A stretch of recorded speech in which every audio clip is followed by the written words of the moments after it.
പ്രണയം ആവണമെങ്കിൽ കുറേ കാര്യങ്ങൾ പാലിക്കപ്പെടണം. അതിനകത്ത് പ്രതിബദ്ധത എന്നുള്ളത് ഉണ്ട്. അപ്പം ഈ പ്രതിബദ്ധതയില്ലാതെ പ്രണയം നടക്കൂല എന്നുള്ളത് എൻ്റെ സംശയമാണ്.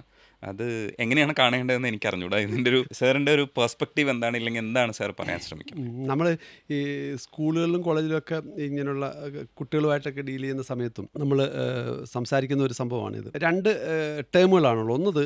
ഒന്ന് ഇൻഫാക്ച്വേഷൻ അല്ലെ ക്രഷ്, ആകർഷണം. അതെ. അതും രണ്ടാമത്തത് ലവ്.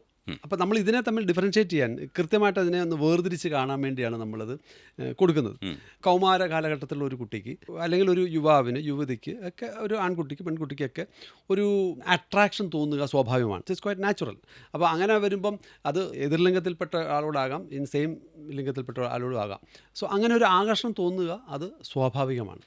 നമ്മൾ ആ ആകർഷണത്തെയാണ് ഈ ഇൻഫാക്ച്വേഷൻ അല്ലെങ്കിൽ ക്രഷ് എന്ന് ഉപയോഗിക്കുന്നത്, അല്ലേ?